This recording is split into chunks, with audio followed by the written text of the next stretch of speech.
13 साल से बिस्तर पर बेसुध पड़े गाजियाबाद के हरीश राणा को सुप्रीम कोर्ट से इच्छा मृत्यु की अनुमति मिलना अपने आप में ऐतिहासिक है। लेकिन इस फैसले के बीच एक बेहद मानवीय और प्रेरक पहलू भी सामने आया है, उनके परिवार की अंगदान की इच्छा।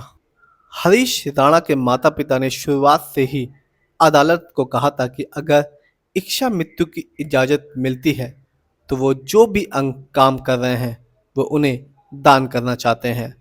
ये सिर्फ एक कानूनी लड़ाई नहीं थी, बल्कि उनकी पीड़ा को दूसरों की उम्मीद में बदलने की एक कोशिश थी।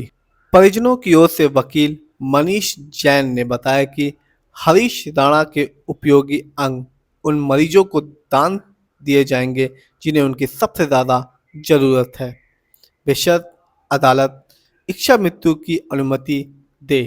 ये फैसला सुनने के बाद भी परिवार इस संकल्प पर कायम है। 13 वर्षों से अपने बेटे को एक निर्जीव देह की तरह तड़पते देखना हरीश के पिता अशोक राणा के लिए असहनीय रहा है।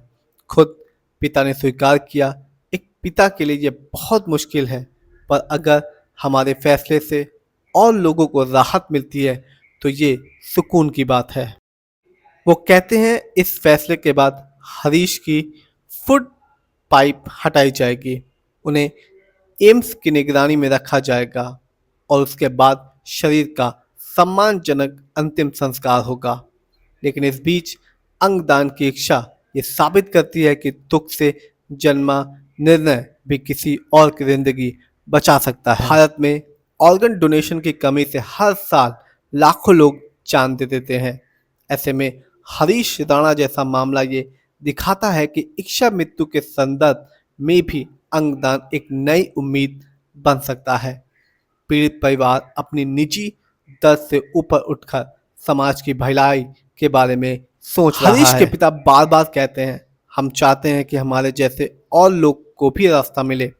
उनका एक कदम सिर्फ अपने बेटे के लिए न्याय नहीं है, बल्कि उन अनगिनत जरूरतमंद मरीजों के लिए उम्मीद है जो किसी अंगदान की प्रतीक्षा में है।